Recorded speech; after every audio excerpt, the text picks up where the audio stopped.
when they started, was one figure, and there would be kind of a spike after that in a lot of them. So, that also depends on how quickly they're going. Obviously, in Mueller's case, we've already gotten, true guilty pleas. Strapped to his body in one of Manhattan's busiest commuter hubs. Thankfully, there were no life-threatening injuries. Undercover Port Authority Police Department officer Jack Collins apprehended the terrorists along with several other officers. These brave first responders and the others who rushed to the scene are heroes. On behalf of the President and a grateful nation, we would like to thank them and commend them for their bravery. This attack underscores the need for Congress to work with the President on immigration reforms that enhance our national security and public safety. We must protect our borders. We must ensure that individuals entering our country are not coming to do harm to our people, and we must move to a merit-based system of immigration. Additionally, this attack comes as our coalition continues to make great gains against ISIS. Still, there is more work to be done on the ground in the shrinking ISIS-controlled areas, and the President's plan to annihilate ISIS is moving forward. But we must also destroy the evil ideology that is behind ISIS and attacks like today's. This ideology has no borders, but it must be eradicated. The President has successfully rallied the world behind this cause, and we will not stop until it is accomplished. And with that, I'll take your questions. Francesca. Thank you, Sarah. Wanted to ask you about the women who came forward today against the President. They first were on a television show, and then they were at a press conference, and they said that he should resign, and then also that there should be a congressional investigation. And I know that you said that this has already been litigated in the last election, but I wanted to get your specific reaction to this idea that there should be a congressional investigation into this. Look, the President has addressed these accusations directly and denied all of these allegations, and this took place long before he was elected to be president, and the people of this country had a decisive election, supported President Trump, and we feel like these allegations have been answered through that process. Kristen. Sarah, thank you. I want to follow up on that. First, a little bit of breaking news we just learned about. The Pentagon apparently will now allow transgender people to enlist in the military beginning January 1st. Your reaction to that and any follow-up action you're going to take? Yeah, as of right now, they're simply complying with a court order and preparing to implement a previous policy to remain in compliance. The Department of Justice is currently reviewing the legal options to ensure that the President's directive can be implemented. And for anything further and any specifics on both of those matters, I'd refer you to the Department of Defense and the Department of Justice. Okay, one follow-up very quickly on Friendship. Just very quickly, Sarah. Sorry, Kristen. Can I just ask you about Nikki Haley's comments saying that the President deserves to be heard? I'll pick that up. She's going to pick it up for you today. Nikki Haley, as I'm sure you know, said when asked, does the election mean that's a settled issue, which you've been arguing from the podium here, she said, I know he was elected, but women should always feel comfortable coming forward. We should all be willing to listen to them, specifically referring to the accusers of the President. Does the President agree with her? Look, that's the President said himself. He thinks it's a good thing that women are coming forward, but he also feels strongly that a mere allegation shouldn't determine the course. And in this case, the President has denied any of these allegations, as have eyewitnesses.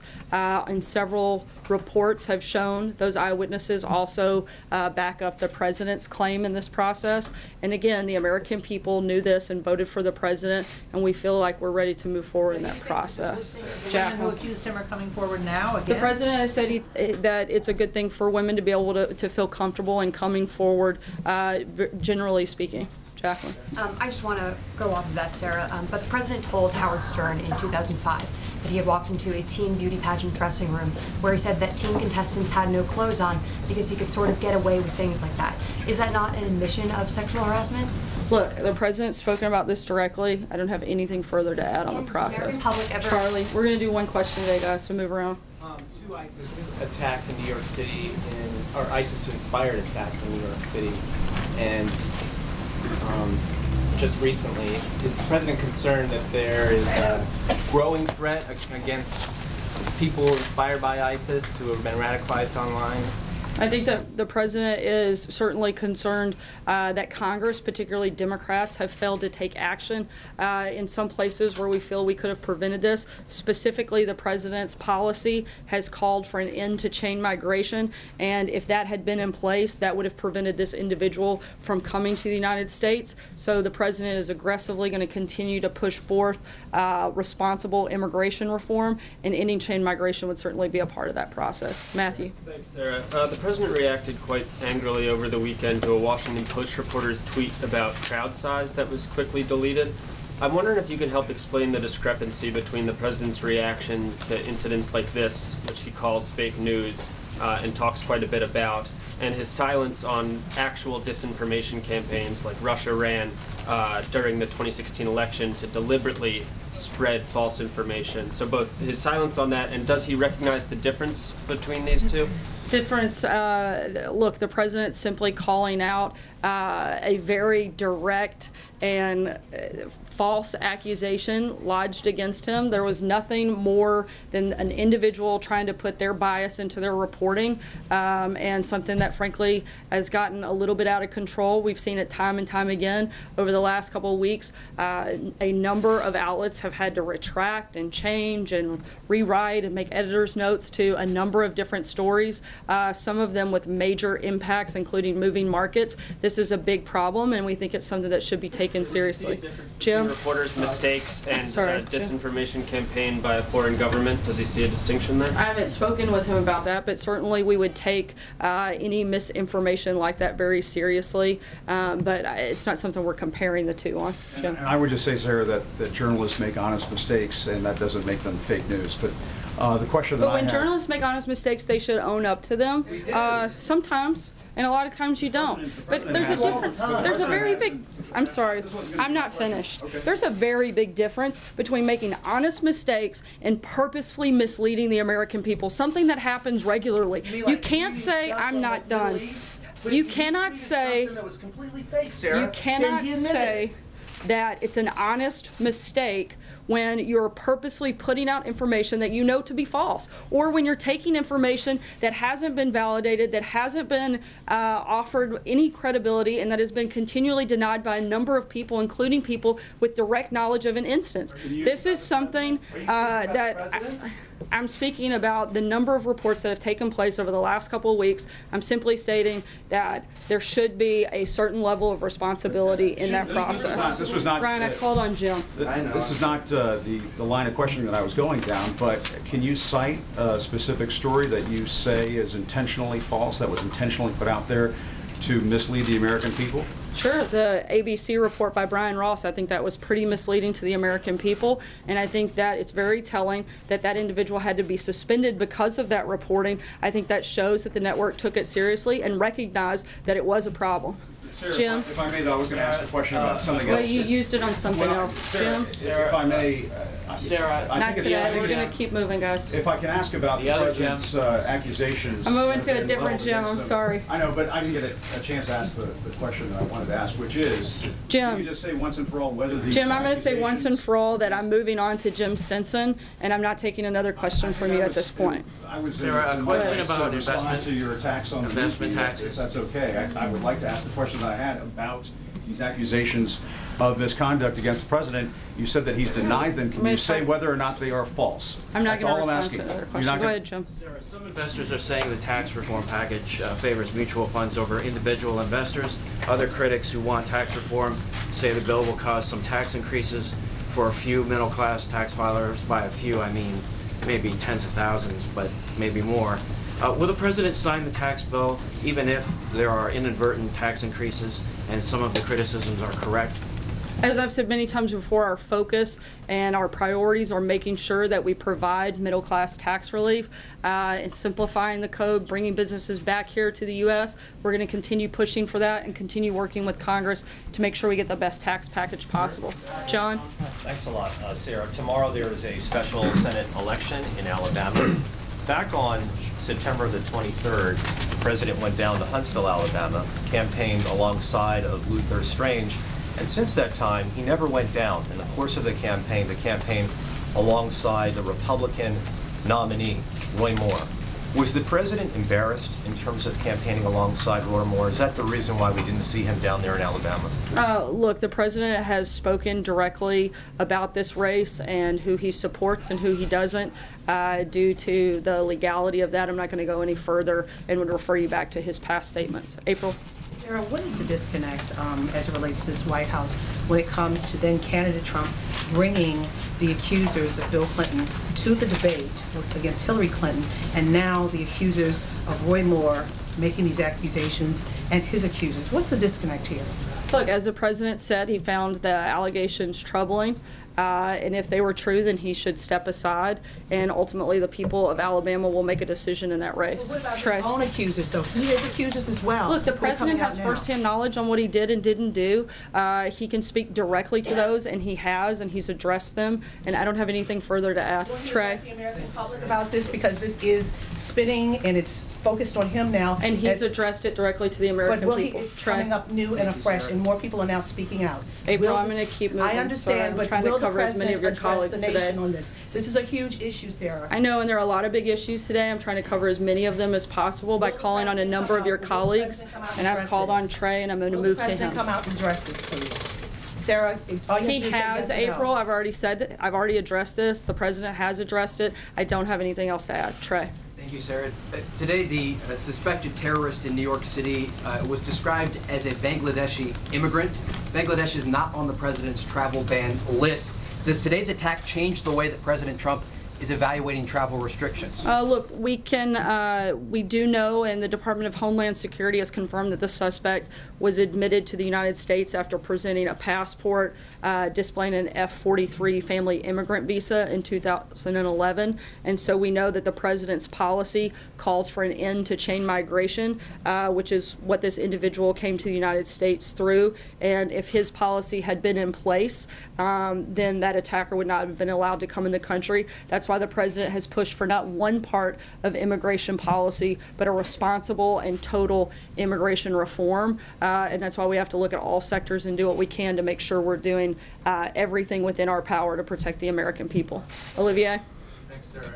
At the top of your remarks about ISIS, about the attack today in New York City, you talked about the need to destroy the ideology animating would-be attackers and actual attackers. What policy changes are required to do that? How do you defeat an ideology that's been attempted since 9/11 with really no great success? What are you doing differently? What can you do differently in order to do that? I think one of the best ways that we have moved forward is in a process where we're allowing the members of the Department of Defense to aggressively move forward in defeating ISIS, and in hopes annihilating a lot of that evil ideology through part of that process. We're going to continue pushing and continue looking for the best ways possible to make sure that we protect Americans. Jessica. Two quick ones on Korea. Do you have an update on sanctions? Last week you said it would be coming in a number of days. And secondly, Victor Cha was just nominated to be the Republic of Korea ambassador. Do you have any comment? On the first part, we're working through a legal process, and again, hope to have details further on that. It's a little bit more complicated. Once we get through that, we'll be able to walk through a little bit more detailed on the reason for some of the delay. And on the other, I don't have any personnel announcements or comments on that at this time. Go ahead. Sarah, I'm interested in the comment you made about the suspect in New York. Does the White House has any proof that this suspect was radicalized outside of the United States? He's been a lawful permanent resident living here for some time. I can't get into any further details on that front at this point, but as we have them available, we'll be happy to let you know. Jennifer? Why would his chain migration be an issue unless you were saying that there are certain parts that I'm allowed to discuss at this point in the process. That's one of them. Anything further I can't get into at this point, but as soon as I can, we'll be happy to let you know. Jennifer? Directive on space the president's going to announce this afternoon. Will he call for an increase in spending for NASA, or will there be commercial partnerships, or will he reduce NASA funding in other areas such as for earth science, which includes the study of climate change?